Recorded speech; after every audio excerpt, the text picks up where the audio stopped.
علی بھائی کی جانب سے اکثر اوقات مین سٹریم الیکٹرانک میڈیا پر آنے والے مبصرین پر یہ اعتراض اٹھایا جاتا رہا ہے کہ یہ لوگ محرم الحرام میں صرف یزید کی مذمت کرتے ہیں اور امیر شام حضرت معاویہ رضی اللہ تعالیٰ عنہ سے صرف نظر کر کے حق چھپاتے ہیں، لیکن الحمدللہ اس 10 محرم الحرام 1441 کے موقع پر مشہور ٹی وی مبصر اور صحافی جناب اوریہ مقبول جان صاحب نے 10 سپتمبر 2019 بمطابق 10 محرم الحرام 1441 اپنے نیو ٹی وی کے پروگرام حرف راز میں کھلے عام امیر شام کی غلطیوں کو ہائی لائٹ کیا ہے۔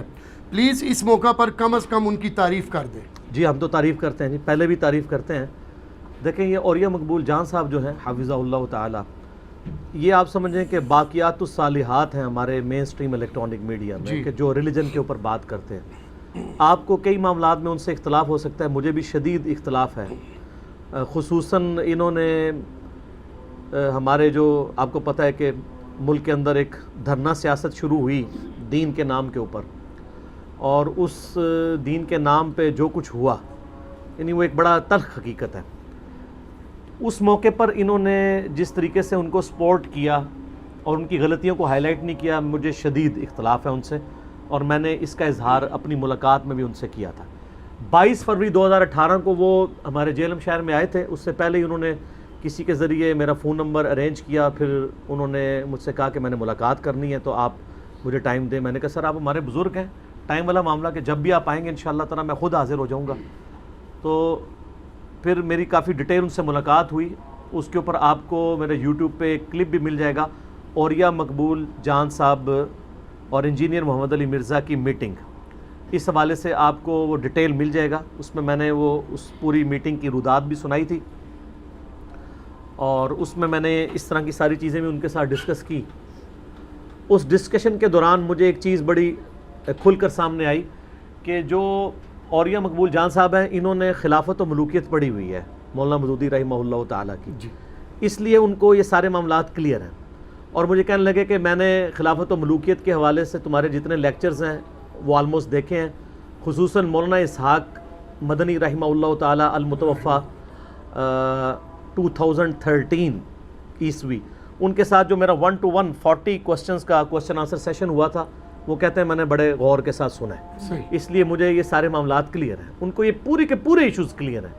البتہ اس دفعہ انہوں نے بڑی جرت کی ہے کہ جو اس ایشو کو کھول کر پبلک کے سامنے بیان کیا ہے، اور میں نے یہ خود ویڈیو دیکھی ہے، اور مجھے ذاتی طور پہ بڑی خوشی ہوئی کہ ہمارے مین سٹریم میڈیا میں لوگوں کو یہ بات سمجھ آئی ہے کہ ٹوٹی کمند کہاں، سب کے سب لوگ یزید سے شروع ہو کے یزید پہ بات ختم کرتے ہیں۔ میں نے پہلے بھی کئی دفعہ عرض کیا کہ یزید تو اس سسٹم کا نمائندہ بن کے سامنے آیا ہے جس سسٹم میں بگاڑ اس سے پہلے آ چکا ہوا تھا۔ جب تک آپ اس بگاڑ کو ایڈریس نہیں کرتے اس وقت تک آپ پبلک کو صحیح بات بتا نہیں سکتے۔ اس پروگرام کے اندر انہوں نے بڑی دلیری کی ہے، اور وہ پروگرام نشر بھی 10 محرم والے دن ہوا ہے، اور اس دفعہ بائی چانس آپ کو پتا ہے کہ 10 سپتمبر 2019 اور 10 محرم 1441 ہجری کو انسائیڈ کر گئے تھے ایک ہی دن۔ تو وہ حرف راز نام کا نیو ٹی وی کے اوپر ان کا جو پروگرام آتا ہے وہ یوٹیوب پہ رکھے، آپ دیکھ لیں۔ اس میں انہوں نے بڑی دلیری کے ساتھ یہ بات کی کہ خلافت راشدہ 30 سال ہے، جو میں نے اکثر اوقات اپنی حدیث کی روشنی میں جتنے لیکچرز ہیں اس میں بیان کی ہے کہ ابو داؤد ترمذی میں حدیث موجود ہے، نبی علیہ السلام نے فرمایا کہ میری وفات کے بعد خلافت علی منہاج النبوہ 30 سال تک رہے گی۔ پھر حضرت سفینہ رضی اللہ تعالیٰ عنہ جو یہ حدیث روایت کرتے ہیں، وہ اپنے شاگرد سے کہتے ہیں کہ بیٹا گن، ابو بکر کے 2 سال، عمر کے 10 سال، عثمان کے 12 سال، اور علی کے 6 سال، جس میں حسن ابن علی کے 6 مہینے بھی شامل ہیں، وہ 5.5 سال پلس 6 منتھ۔ پھر حضرت سفینہ کہتے ہیں کہ نبی علیہ السلام نے فرمایا تھا اس کے بعد ملوکیت شروع ہو جائے گی، بادشاہت۔ تو وہ شاگرد کہتا ہے کہ یہ جو آل امیہ جو ہے، بنو زرقہ، بنو مروان، یہ تو کہتے ہیں کہ علی علیہ السلام خلیفہ ہی نہیں ہے۔ اس حدیث میں امام ابو داؤد نے 4646 نمبر حدیث میں علی علیہ السلام لکھا ہے۔ تو حضرت سفینہ کو اتنا غصہ آتا ہے، وہ کہتے ہیں کہ ان کی پیٹھ سے یہ جھوٹ نکلا ہے، اور ترمذی کے الفاظ ہیں کہ ان کی جو حکومت ہے وہ شریر ترین بادشاہت ہے روئے ارض کی۔ اور یہی حدیث مسند ابی داؤد 43 میں آتی ہے، اس میں الفاظ ہیں کہ وہ پھر شاگرد پوچھتا ہے کہ اگر خلافت 30 سال ہے تو حضرت معاویہ کے کیا سٹیٹس ہے؟ تو وہ کہتے ہیں وہ اسلام کے پہلے بادشاہ ہیں، خلیفہ راشد نہیں ہے۔ اور اسی کا ایک طریق مصنف ابن ابی شیبہ میں آتا ہے، اس میں جب شاگرد پوچھتا ہے تو وہ کہتے ہیں کہ بنو امیہ کی حکومت شریر ترین بادشاہت ہے اور ان شریر ترین بادشاہوں میں پہلا بادشاہ معاویہ ابن ابی سفیان ہے. ہم تو خیر رضی اللہ عنہ ہی کہیں گے, وہ صحابی نے ان کے اوپر کمنٹس کیے, آپ اندازہ کریں. تو اور یہ مقبول جان صاحب نے حفظہ اللہ تعالیٰ اس حدیث کو ڈسکس کیا. انہوں نے کہا 30 سال خلافت ہے, بعد میں ملوکیت ہے, اور انہوں نے اسی کو یعنی بیان کیا جو ڈاکٹر اقبال نے بھی کہا ہے کہ اللہ تعالیٰ ہمیں اگر ایک علیحدہ ملک دے تو عرب امپیریلزم کا داغ, عرب کی ملوکیت کا داغ جو پچھلے 1300 سال سے ہمارے چہرے کے اوپر ہے خلافت راشدہ کے بعد بنو امیہ اور بنو عباس, ہم اس کو دھو سکیں. تو ڈاکٹر اقبال نے بھی یہ بات کی تھی, یعنی یہ اوریہ صاحب نے کوئی نئی بات تو نہیں کی ہے, اور ڈاکٹر اقبال سے پہلے احادیث میں موجود ہے. مودودی صاحب نے جو کچھ لکھا ہے وہ سب کچھ احادیث کی روشنی میں لکھا ہے, اور میں نے اس کے دفاع کے اوپر ایک پورا ریسرچ پیپر بھی لکھ دیا ہے جناب. یہ واقعہ کربلا کا حقیقی پس منظر 72 صحیح الاسناد احادیث کی روشنی میں. 72 کا ٹائٹل میں نے شہدائے کربلا کی نسبت سے لیا ہے, ورنہ احادیث میں 200 سے زیادہ ہیں. اکثر احادیث بخاری اور مسلم سے ہیں. پورا سنیت کا مقدمہ پیش کیا ہے حضرت عمر کی شہادت سے لے کر شہادت حسین علیہ السلام تک, اور اس میں اکثر احادیث بخاری مسلم سے ہیں. اور مین بڑے بڑے ٹاپکس کور کیے ہیں کہ خلفائے راشدین کون ہیں, اس کے بعد پھر حضرت عثمان کی شہادت کے جعلی اسباب نہیں اصلی اسباب کیا تھے, جنگ جمل صفین نہروان, اس کے بعد حضرت معاویہ کا دور ملوکیت, پھر صلح حسن والا معاملہ بھی, اور یزید کی ولی عہدی, اور الٹیمیٹلی حسین ابن علی کی مظلومانہ شہادت. یہ سب ٹاپکس میں نے کور کیے ہیں. اس کو آپ سافٹ کاپی ہماری ویب سائٹ ahlsunnatpak.com سے ڈاؤن لوڈ کر سکتے ہیں فریلی, اور ڈاک میں بھی آپ فری کاپی یہ ریسرچ پیپر اور اس کے علاوہ 8 ریسرچ پیپر اور ہیں 9 ٹوٹل, اور 3 اذکار کارڈ ہیں. صبح و شام کے سنت اذکار, فرض نماز کے بعد کے سنت اذکار, اور جادو ٹونا وبائی امراض اور قدرتی حادثات سے بچنے کے سنت اذکار. یہ آپ 12 کا پیکج فری ہم بھیجتے ہیں اللہ کے فضل سے. صبح 9 سے لے کر مغرب تک ہمارا فون نمبر کھلا ہوتا ہے اکیڈمی کا, +92-321-5900162 نمبر ہے. پاکستان میں کریں گے تو 0321-5900162 رابطہ کریں, اور ٹیکسٹ میسج بھیج کے آپ مفت ایک اپنا سیٹ منگوا سکتے ہیں. انشاءاللہ تعالیٰ آپ پڑھیں تو آپ کو حقائق پتہ چلیں گے. اور یہ صاحب نے اس میں یعنی کنکلوڈ کیا ہے خلافت و ملوکیت کو ہی آپ سمجھ لیں. اس میں انہوں نے بات کی ہے کہ حضرت معاویہ رضی اللہ تعالیٰ عنہ کا جو دور ملوکیت ہے اس میں 3 چیزوں میں بڑی خرابی آئی ہے. نمبر 1, اکاؤنٹیبلٹی ختم ہو گئی, کہ آپ وقت کے حکمران کو یہ پوچھ نہیں سکتے کہ تو نے یہ کام کیوں کیا, یہ کیوں نہیں کیا. پھر اس میں انہوں نے مثال دی ہے کہ جیسے حضرت عمر سے تو بڑے مجمع میں لوگ پوچھ لیتے تھے آپ نے یہ کرتا کہاں سے سلوا لیا, یہ آزادی چھین گئی. دوسری چیز انہوں نے کہی کہ جو مال غنیمت اور بیت المال ہے اس کو مس یوز کرنا شروع کر دیا گیا, اپنے چاہنے والوں کو تحائف سے نوازنا شروع کر دیا گیا. جو مسلمانوں کی ملکیت تھی جس کو خلفائے راشدین کبھی مس یوز نہیں ہونے دیتے تھے, اپنی ذات کے لیے بھی نہیں. اب کئی واقعات ابو بکر, عمر, عثمان و علی رضی اللہ عنہم اجمعین وعلیہم السلام اجمعین کے آپ کو مل جائیں گے, وہ آج ذکر کرنے کی ضرورت نہیں ہے. اور تیسرا انہوں نے کہا کہ انہوں نے جو یہ نظام حکومت تھا اسے اپنی خاندان کی میراث سمجھ لیا اور اپنے بعد اپنے بچے کو ولی عہد نامزد کر دیا. یہ 3 بڑی خرابیاں انہوں نے گنوائی ہیں. ان خرابیوں کے اوپر میرے ماشاءاللہ تعالی گھنٹوں کی ویڈیوز موجود ہیں. ایک ویڈیو میں ضرور ریفر کروں گا, اور وہ ہے رپلائی ٹو مولانا الیاس قادری آن حضرت معاویہ رضی اللہ تعالیٰ عنہ. 2 گھنٹے کی ہے. جب یہ فتنہ اٹھا نا بے گناہ بے خطا معاویہ معاویہ نعوذ باللہ من ذالک, تو میں نے اس کے جواب پہ ایک کاؤنٹر نیریٹو دیا تھا. بخاری اور مسلم سے احادیث بیان کی تھی, عام کتابوں سے نہیں, اور میں نے بتایا تھا یہ تو بالکل جعلی نعرہ ہے. وہ آپ میری ویڈیو دیکھ لیں تو اس میں نے 2 گھنٹے میں یہ سارے کے سارے ایشوز کو ریزالو کیا.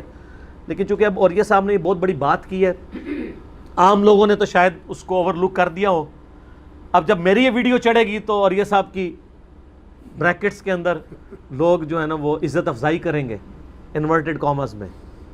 تو میں اس لیے ان کی 3 باتوں کو سپورٹ کرنے میں درجنوں حدیثیں پیش کر سکتا ہوں, لیکن میں 3 باتوں پہ 3 ہی حدیث پیش کروں گا, ہر ایک کے ثبوت میں ایک حدیث جو مجھے یعنی زبانی فی البدی یاد ہے.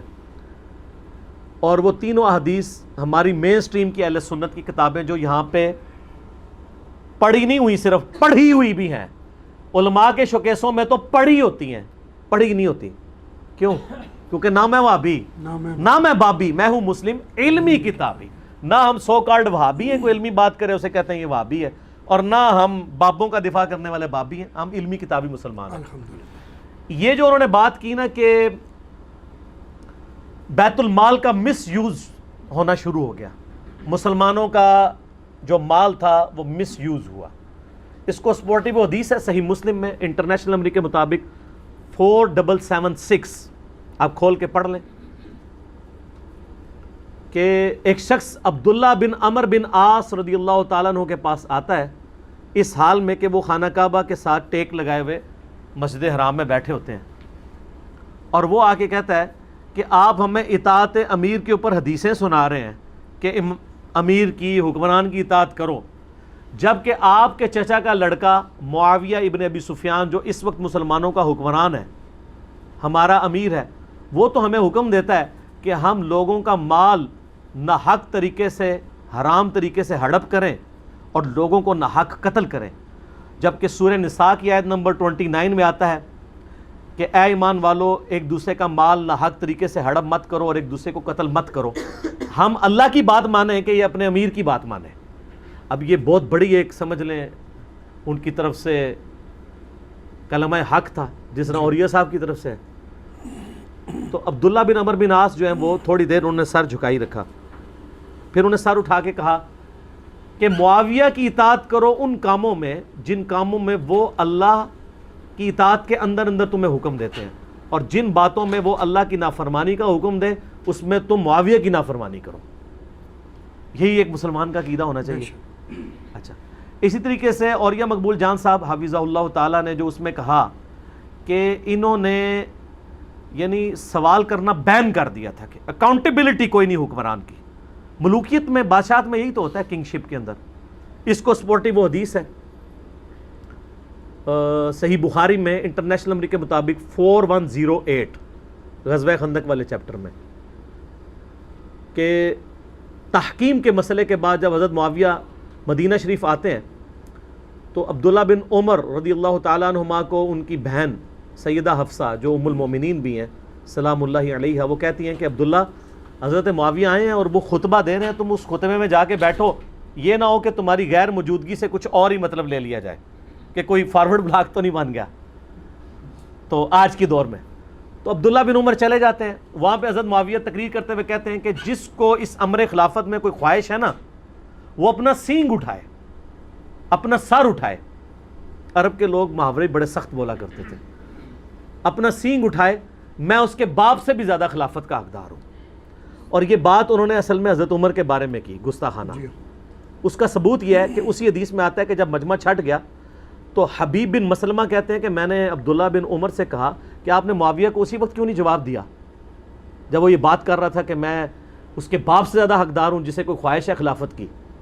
تو ان کی طرف اشارہ کر رہا تھا. اس کی وجہ یہ تھی کہ تحکیم کے مسئلے میں ایک رائے یہ بھی سامنے آئی تھی کہ حضرت علی اور حضرت معاویہ دونوں معزول کر دیے جائیں اپنے اپنے عہدوں سے اور عبداللہ بن عمر کو خلیفہ چن لیا جائے. تو حضرت معاویہ کو فوراً فکر پڑ گئی کہ یار یہ عبداللہ بن عمر سینگ اٹھانا ذرا، میں تو تیرے باپ سے زیادہ خلافت کا حقدار ہوں. عبداللہ بن عمر کا باپ کون ہے؟ سیدنا عمر، جنہوں نے رومن امپائر گرائی ہے اپنے دور میں. اسی شام میں حضرت معاویہ گورنر ہیں اور بات کس کے بارے میں کر رہے ہیں. تو آپ کو پتہ چلا کہ یہ رافضیت کہاں سے، صحابہ پر اس طرح کے الفاظ بولنا کہاں سے شروع ہیں. میں تو آل امیہ کو جائز باپ سمجھتا ہوں رافضیوں کا، ناجائز نہیں، جائز. یہ انہی کی ساری باقیات ہیں. تو حبیب بن مسلمہ کہتے ہیں جب میں نے عبداللہ بن عمر سے کہا نا کہ آپ نے جواب کیوں نہیں دیا، انہوں نے کہا میں نے ارادہ کیا اپنی گھوٹ کھولوں.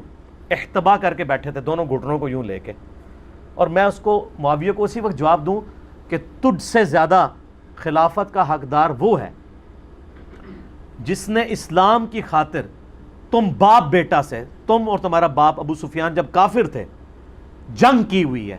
یعنی تم دونوں جو ہے وہ غزوہ بدر، احد اور خندق کے اندر کافروں کی طرف سے لڑنے آتے تھے اور ہم مسلمانوں کی طرف سے لڑتے تھے. تو آج اب تم لوگ بعد میں مسلمان ہو کے تو خلافت کے حقدار بن رہے ہو. خلافت کے حقدار تو ہم ہیں یا مولا علی بھی، کیونکہ مولا علی بھی پہلے کے مسلمان ہیں. دونوں طرف بات جا سکتی ہے. تو کہتے ہیں پھر میں فتنے اور خون ریزی کے ڈر سے خاموش ہو گیا، اور پھر مجھے جنت کی نعمتیں یاد آ گئیں اور میں نے اسی پر اکتفا کر لیا. لیکن اکتفا نہیں کیا، یہ ساری باتیں انہوں نے بتا دیں اور امام بخاری نے بخاری میں 4108 میں نقل بھی کر دی تاکہ انجینئر صاحب اپنے پمفلٹ میں ڈال دیں. دیکھیں نا جی، کہتے ہیں رافضی ہے. میں نہیں سر، نا بخاری مسلم کو، رافضی کو، مجھے نہ کہو، تاکہ ہم آپ پر منکرین حدیث ہونے کا فتویٰ لگائیں. ہم آپ سے کربلا اور صفین اور نہروان اور جمل نہیں ڈسکس کریں گے، حجیت حدیث کا مقدمہ ڈسکس کریں گے. صحیح. اچھا، تو جنگ جمل صفین نہروان بھی میں نے الحمدللہ اس کے اندر کور کی ہوئی ہے. اس کے بعد وہ راوی کہتا ہے کہ عبداللہ بن عمر نے خاموشی اختیار کر کے اپنی عزت بھی بچا لی اور اپنی جان بھی بچا لی. بے شک. تو جب حکمران سے آپ کو عزت اور جان کا خطرہ ہو تو وہ حکمران کیا ہوتا ہے؟ وہ بادشاہی ہوتا ہے. جی. یہ جمہوریت نہیں ہوتی ہے، یہ خلافت نہیں ہوتی ہے کہ آپ کو کوئی پوچھ نہ سکے. جمہوریت میں وہ یورپین جمہوریت کی بات نہیں کر رہا ہوں، اسلامک ڈیموکریسی، اس میں آپ پوچھ سکتے ہیں، جس کی بات غامدی صاحب کرتے ہیں. میرا یوٹیوب پہ کلپ بھی ہے، اسلامک ڈیموکریسی، ایک طرف غامدی صاحب کی تصویر ہے، ایک طرف ڈاکٹر اسرار صاحب کی، درمیان میں میری. لاکھوں لوگوں نے دیکھا ہے، وہ آپ دیکھیں تو آپ کو پتہ چلے گا کہ ماڈرن ڈیموکریسی، جمہوریت، ماڈرن جمہوریت اسلامک حلال کے دائرے کے اندر ہے. یہ خلافت راشدہ کی ماڈرن فارم ہے، اس سے کوئی بہتر طرز حکومت نہیں ہے. چند ایک چیزیں اس میں ہیں، وہ میں نے اس میں ڈسکس کی ہیں. تو جان بھی بچا لی، مال بھی. تو وہ جو کہہ رہے تھے نا کہ حکمران اکاؤنٹیبل نہیں تھا. تیسری بات اوریہ صاحب نے یہ کی تھی کہ انہوں نے اس کو اپنی نسل کی جاگیر بنا دیا، ملوکیت میں کنورٹ کر دیا، اپنی اولاد میں جاری کر دیا. اور وہ تو پہلے حدیث ہے، نبی صلی اللہ علیہ وآلہ وسلم کی حدیث، سلسلہ احادیث صحیحہ کے اندر شیخ البانی رحمہ اللہ تعالیٰ نے نقل کی ہے کتاب الاوائل امام ابن ابی عاصم کی کتاب سے کہ میری امت کا پہلا شخص جو میری سنت کو بدلے گا وہ آل امیہ سے، بنو امیہ سے ہوگا. اور اس کے ساتھ شیخ البانی لکھتے ہیں کہ اس سے مراد وہ شخص ہو سکتا ہے جو خلافت کو وراثت بنا دے گا. نام نہیں لکھا. بنو امیہ میں خلافت کو وراثت بنانے والا پہلا شخص کون ہے؟ حضرت عثمان تو نہیں ہے، کیونکہ ان کا بیٹا زندہ تھا، انہوں نے نہیں بنایا. اچھا، یہ حضرت عثمان کے پیچھے چھپ جاتے ہیں جب بھی آل امیہ کی بات ہو. او یار، آل امیہ میں حضرت عثمان غنی کا وہی سٹیٹس ہے جو آل امیہ میں عمر بن عبدالعزیز کا ہے.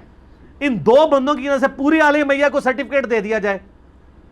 جیسے بعض اہل حدیث کہتے ہیں کہ شیخ زبیر صاحب کی وجہ سے ہمیں یزیدی کہنا چھوڑ دیں. ایک شیخ زبیر صاحب کا بینیفٹ پورے مکتبہ اہل حدیث کو تو نہیں دیا جا سکتا جب تک کہ آپ کی غالب اکثریت جو ہے یزید کو کنڈیم کرنا نہ شروع کر دے. وہ تو زبیر علی صاحب کو کریڈٹ ملے گا نا، جنہوں نے یزیدیت کو ننگا کیا ہے. جی. یہاں پہ بھی حضرت عثمان کے پیچھے نہ چھپیں، بڑی پرسنالٹیز کے پیچھے نہ چھپیں. اپنے گناہوں کو چھپانے کے لیے حضرت عثمان کی ڈھالنا استعمال کریں. ٹھیک ہے. تو سیدنا عثمان غنی رضی اللہ تعالیٰ عنہ نے اپنے بچے کو خلیفہ نہیں بنایا. اب شیخ البانی نے یعنی ڈائریکٹ نام تو نہیں لکھا لیکن اشارہ دے دیا. یہ محدث اعظم البانیہ اور محدث اعظم سعودیہ ہیں، شیخ ناصر الدین البانی المتوفیٰ 1999 عیسوی، جن کی تحکیم آپ احادیث کے اوپر پڑھ رہے ہوتے ہیں، یہ حدیث صحیح ہے، یہ ضعیف ہے، یہ شیخ البانی. تو پہلا شخص وہ ہے. اور دوسری طرف حسن ابن علی کو مولا علی نے نامزد نہیں کیا. مسند ابی یعلا میں صحیح سند سے ہے کہ مولا علی خطبے کے لیے چڑھے. میں نے یہ ساری باتیں، پریشان نہیں ہونا، اس پمفلٹ میں ڈالی ہوئی ہیں. اور کہا کہ میں نے نبی علیہ السلام سے سنا تھا کہ اے علی، کہ ایک شخص آئے گا جو تیرے سر کے خون سے تیری داڑھی کو رنگ دے گا، یعنی تجھے قتل کر دیا جائے گا. تو ایک شخص کھڑا، اس نے کہا اے امیر المومنین، ایسا شخص اگر ہمارے ہتھے چڑھ گیا تو ہم تو اس کو اور اس کی ساری اولاد کو ذبح کر دیں گے. حضرت علی نے کہا نہیں، میرے قتل کے بدلے میں اسی کو قتل کیا جائے جو قاتل ہے، اس کے گھر والوں کا کوئی قصور نہیں ہے. اور وہ بھی اگر میں مر جاؤں تو، اگر میں زندہ رہا تو میں فیصلہ خود کروں گا اس کے لیے. ٹھیک ہے. تو پھر اس شخص نے کہا کہ اے امیر المومنین، تو آپ اپنا خلیفہ کو نامزد کر دیں. تو انہوں نے کہا میں تمہیں ویسے ہی چھوڑ کے جاؤں گا جس طرح نبی علیہ السلام ہمیں چھوڑ کے گئے تھے، میں اپنا جانشین کسی کو نہیں بناؤں گا. تو پھر اس نے ایکسپلائٹ کیا، اس نے کہا امیر المومنین، آپ اللہ کو کیا منہ دکھائیں گے، آپ ہمیں بغیر امیر کے چھوڑ کے جا رہے ہیں. تو انہوں نے کہا اللہ تعالیٰ کو میں منہ یہ دکھاؤں گا کہ میں نبی کی سنت پہ عمل کر رہا ہوں، اور دوسرا اللہ سے میں عرض کروں گا کہ اے اللہ، اگر ان کے لیے کوئی خیر باقی رکھی ہے تو ان کو میرے بعد کوئی اچھا حکمران دے دینا، اور اگر تو نے ان کی تقدیر میں کچھ اور ہی فیصلہ کیا ہوا ہے تو میں تو اللہ تعالیٰ کو کوئی اس معاملے میں کچھ نہیں کہہ سکتا. تو میں تو نبی علیہ السلام کی سنت پہ عمل کروں گا. تو آل امیہ کا پہلا شخص ہوگا جو میری سنت کو بدلے گا. اور سنت کیا بدلی ہے؟ صحیح بخاری اٹھا کے دیکھ لیں, 4827 نمبر حدیث ہے, 4827 میں نے اس میں ڈالی ہوئی ہے. عبداللہ بن عمر, حضرت عمر کے بیٹے کے ساتھ جو حضرت معاویہ کا معاملہ ہوا وہ تو آپ نے سن لیا. اب ابو بکر کے بیٹے کے ساتھ سنیں کیا ہو رہا ہے. شیخین کے بیٹوں کے ساتھ یہ لوگ کیا کر رہی ہے آل امیہ. صحیح بخاری 4827, مروان بن حکم مسجد نبوی کے ممبر پہ چڑھا اور اس نے باتیں یعنی گفتگو کرنے کے دوران یزید ابن معاویہ کی تعریف کرنی شروع کی. حضرت معاویہ کے دور حکومت میں یہ گورنر تھا مدینے کا. تو اس نے کہا کہ اچھا یہ حدیث جو ہے نا صحیح بخاری میں بھی ہے اور تفسیر ابن کثیر میں بھی. سر تفسیر ابن کثیر میں سورہ احقاف کی تفسیر میں یہ حدیث آتی ہے. میرا یوٹیوب پہ ایک کلپ بھی ہے, آپ اگر وہ دیکھ لیں, اس میں نے یہ ساری جو ہے نا وہ ڈسپلے کروائی ہیں. ہاں, حضرت معاویہ رضی اللہ تعالیٰ عنہ امت کے ماموں, کوئی کہتے ہیں نا خال المومنین ہے, اس میں نے یہ ساری ڈسپلے کروائی ہیں, وہ آپ دیکھ سکتے ہیں. وہ بڑا وائرل ہوا ہے وہ والا کلپ. تفسیر ابن کثیر میں قرآن کی تفسیر میں, کیونکہ اس میں قرآن کی ایک آیت بھی آتی ہے, وہ میں بخاری سے کوٹ کرتا ہوں. اور فتح الباری صحیح بخاری کی شرح میں اس کے سارے طرق انہوں نے جمع کیے ہیں ابن حجر اسقلانی نے. تو وہ کہتا ہے مروان بن حکم, اللہ تعالیٰ نے امیر المومنین حضرت معاویہ رضی اللہ تعالیٰ عنہ کو یہ بات سجھائی ہے, وہ امت کے وسیع تر مفاد میں چاہتے ہیں کہ اپنے بعد اپنے بیٹے کو اپنا خلیفہ نامزد کر دیں. جس طرح آپ کے بھی یہاں پہ آ کے میرے عزیز ہم وطنوں کہہ رہے ہوتے ہیں لوگ, یہ میرے عزیز ہم وطنوں پہلے سے ہی چل رہا ہے امت کے وسیع تر مفاد میں, پاکستان کے وسیع تر مفاد میں. اسی لیے میں ملوکیت اور ڈکٹیٹرشپ کو دونوں کو سگی بہنیں سمجھتا ہوں, کیونکہ دونوں میں لینگویج ایک ہی یوز ہوتی ہے. ڈکٹیٹرشپ پہ بھی میرا یوٹیوب پہ ایک کلپ ہے, وہ دیکھ لیجیے گا. تو وہ چاہتے ہیں کہ اپنے بعد اپنے بیٹے کو خلیفہ نامزد کر دیں. تو امام بخاری اس کے بعد لکھتے ہیں کہ عبد الرحمن بن ابی بکر, حضرت ابوبکر کا بیٹا, کھڑا ہوا اور اس نے کچھ کہہ دیا. امام بخاری نے وہ نقل نہیں کیا, لیکن یہ بات ضرور تھی کہ وہ گل چوبے علیوں نے کی تھی. ٹھیک ہے, وہ چب گئی اگلے کو, کیونکہ اس کے بعد امام بخاری کہتے ہیں جب اس نے کچھ کہا تو مروان نے کہا پکڑو اس کو, فوراً گرفتار کرو, نیب کے حوالے کرو. آج کے دور میں ٹھیک ہے, فوراً نیب کے حوالے کرو اسے. تو عبد الرحمن بن بکر فوراً مسجد نبوی کے ساتھ ایڈجسنٹ حجرہ تھا سیدہ عائشہ کا, اس میں جا کے چھپ گئے. حضرت عائشہ زندہ تھیں. اب مروان کی اتنی جرأت تو نہیں تھی کہ وہاں پہ داخل ہوتا, ساری عوام خلاف ہو جاتی. تو اس کا غصہ ٹھنڈا نہیں ہوا. صحیح بخاری کے الفاظ ہیں, اس نے باہر سے کہا او ابو بکر کے بیٹے, تیرے بارے میں تو قرآن میں آیت نازل ہوئی ہے سورہ احقاف کی, کہ یہ شخص کہتا ہے اپنے ماں باپ سے کہ جو تم مجھے کہتے ہو کہ مرنے کے بعد زندہ کیا جائے گا, یہ اگلے لوگوں کی کہانی ہے. تو یہ جو کفریہ جملے اپنے ماں باپ کو جو بولتا تھا نا, تو تھا. استغفر اللہ.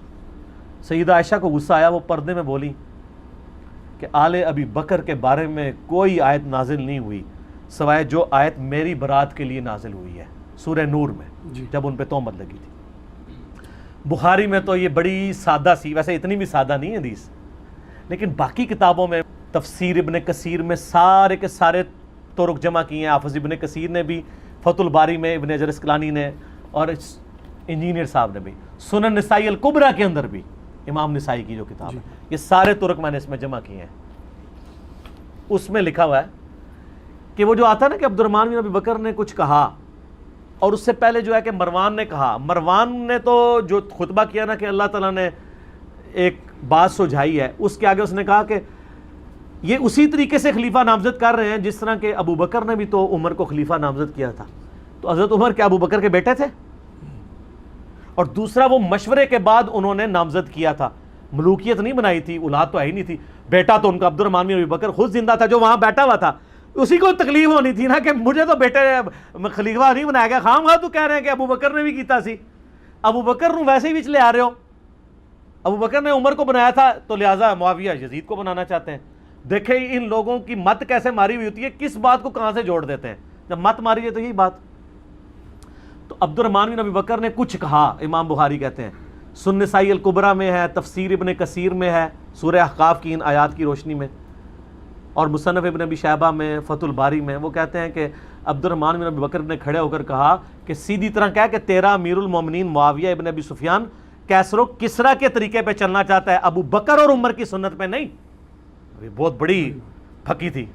تو ڈکار تو صحیح بنتے تھے، یہ کہنا صحیح بنتا تھا پڑھو انہوں.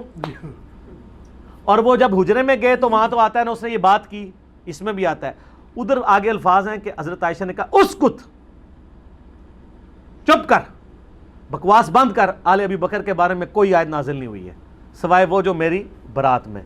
اور آگے الفاظ ہیں کہ مروان البتہ تیرے بارے میں اللہ کے نبی نے فرمایا تھا جب تو اپنے باپ کی پشت میں تھا کہ حکم پر لعنت، اس کی اولاد پر لعنت. مروان بن حکم تو اپنے باپ کی پشت میں تھا، اللہ کے نبی تجھ پہ لعنت کر کے گئے ہوئے ہیں. یہ انہوں نے پھکی دی نا آگے سے کہ تو میرے بھائی کے بارے میں کہہ رہا ہے، اصل میں تو تم لوگ لعنتی ہو. تو مروان کا بیٹا باپ حکم اور مروان کا بیٹا عبد الملک بن مروان، عبد الملک بن مروان وہ بھی خلیفہ، اس کے 4 بیٹے خلیفہ. ایک مروان کا جو ہے نا وہ صحیح نکلا ہے پوتا، اور وہ ہے عمر بن عبد العزیز بن مروان. اچھا یہ بھی دیکھیں، جو ملک اور عبد العزیز یہ بھائی تھے. مروان کے 2 بیٹے تھے، عبد الملک اور عبد العزیز. اور عبد العزیز کا بیٹا آگے عمر بن عبد العزیز ہے، اور وہ بھی اس لیے ہے کہ اس کی جو ماں تھی نا وہ حضرت عمر کی پوتی تھی. حضرت عمر کی پوتی کا دودھ پیا ہوا تھا، وہ عمر ثانی ہے جو. تو لیکن ہم اس لعنت کو عمر بن عبد العزیز تک نہیں لے کے جاتے. حضرت نوح کا بیٹا کافر نکل سکتا ہے، مروان کا بیٹا عمر بن عبد العزیز بھی ہو سکتا ہے، اس کو اللہ نے بالکل 180 ڈگری ہے. تو یہ چیز نہیں. بنو ہاشم سے ابو لہب بھی ہے، بنو ہاشم سے نبی علیہ السلام بھی ہے. ٹھیک ہے. تو یہ یعنی تینوں باتیں میں نے جو اوریہ صاحب نے کی تھی نا، ہو سکتا ہے ان پہ کوئی مولوی فتوے لگائیں، تو میں پہلے ہی آپ کو پتا ہے ہم تو بیٹھے ہوئے ادھر 302 بن کے کہ جو بندہ غلط بات کرے گا نا اس سے پہلے ہی ہم کاؤنٹر نیریٹو کھڑا کر دیں گے. تو سر سلام ہے اوریہ صاحب کو کلمہ حق بلند کرنے پہ، اور حصول برکت کے لیے اوریہ صاحب کے لیے میں عرض کر دوں، المستدل حاکم میں حدیث ہے صحیح سند کے ساتھ کہ نبی صلی اللہ علیہ وآلہ وسلم نے فرمایا سید الشہداء حمزہ ابن عبد المطلب ہیں، اور وہ شخص بھی سید الشہداء ہے جو جابر حکمران کے سامنے کلمہ حق بلند کرے حتیٰ کہ اسے شہید کر دیا جائے. اسی حدیث کے تحت ہم سیدنا حسین ابن علی رضی اللہ عنہما علیہ السلام کو بھی سید الشہداء کہتے ہیں. تو آدھے سید الشہداء تو بن چکے ہیں، اور یہ سب ہماری خواہش ہے کہ پورے نہ بنے گئیں، کوئی چاڑی نہ دوڑے مجاہد ملت ان کے اوپر. آمین. تو اسی پہ ہی ان کو ثواب مل جائے، انگلی کٹا کے شہیدوں میں. تو بات کرنا بہرحال جرت والی بات ہے، لیکن الحمدللہ تبدیلی آ رہی ہے. اب لوگوں کو حقائق پتہ چل رہے ہیں، اب لوگوں میں سچائی سننے کا مادہ موجود ہے، اللہ کا شکر ہے. اور سید الشہداء تو وہ بھی ہے نا جو صحیح مسلم میں آتا ہے کہ قرب قیامت میں دجال کے خلاف جو شخص کھڑا ہوگا اس کے دجال 2 ٹکڑے کر کے کہے گا، پھر زندہ کرے گا، کہے گا اب تو مجھے خدا مانو، کہے گا میرے نبی کی حدیث مجھے پہنچی ہے، تو دجال ہے. تو جو قرآن و حدیث پہ چلنے والے ہیں وہ شعبتوں سے، استدراج سے اور انورٹڈ کاما میں سو کالڈ کرامات سے متاثر نہیں ہوتے، وہ کتاب و سنت کو فالو کرتے ہیں. استدراج ہیں جس کے اوپر یہ لوگ چل رہے ہوتے ہیں، تو وہ علمی کتابی ہوگا انشاءاللہ، امید ہے. تو آپ بھی جھوم جھوم کے نا صبح شام ایک دفعہ کہا کریں کیا کہ نام ہے بابی، نام ہے بابی، میں ہوں مسلم علمی کتابی.